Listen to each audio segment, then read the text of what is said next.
ఓట్ల పండుగలో ప్రముఖులు పాల్గొనేటప్పుడు సాధారణంగా భారీ కాన్వాయ్లు, సైరన్లు, భద్రతా సిబ్బంది హడావిడి కనిపిస్తూ ఉంటుంది కదా. కానీ పుదుచ్చేరి ముఖ్యమంత్రి ఎన్ రంగస్వామి మాత్రం ఇందుకు పూర్తి భిన్నంగా ప్రవర్తించి అందరినీ ఆశ్చర్యపరిచారు.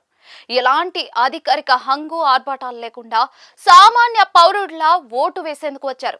ముఖ్యంగా తన బైక్ ను తానే డ్రైవ్ చేసుకుంటూ వచ్చి ఓటు హక్కును వినియోగించుకున్నారు.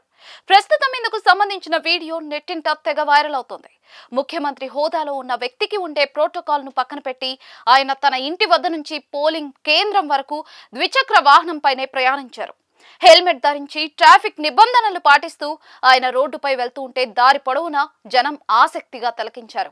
పోలింగ్ బూత్ వద్దకు చేరుకున్నాక కూడా ఆయన ఏ మాత్రం ప్రత్యేకత కోరుకోకుండా సామాన్యులతో కలిసి క్యూలో నిలబడి మరీ ఓటు వేశారు. రంగస్వామి ఇలా బైక్ పై రావడం ఇదే మొదటిసారి కాదు. 2024 సాధారణ ఎన్నికల సమయంలోనూ ఆయన బండి మీద వచ్చే ఓటు హక్కును వినియోగించుకున్నారు. అప్పుడు కూడా ఈయనకు సంబంధించిన వీడియో నెట్టింట తెగ వైరల్ అయింది. అంతకు ముందు కూడా ఆయన చాలా సార్లు పరిపాలనా వ్యవహారాల కోసం ప్రజలను కలవడానికి ఇలాగే బైక్ పై వెళ్తూ వార్తల్లో నిలిచారు.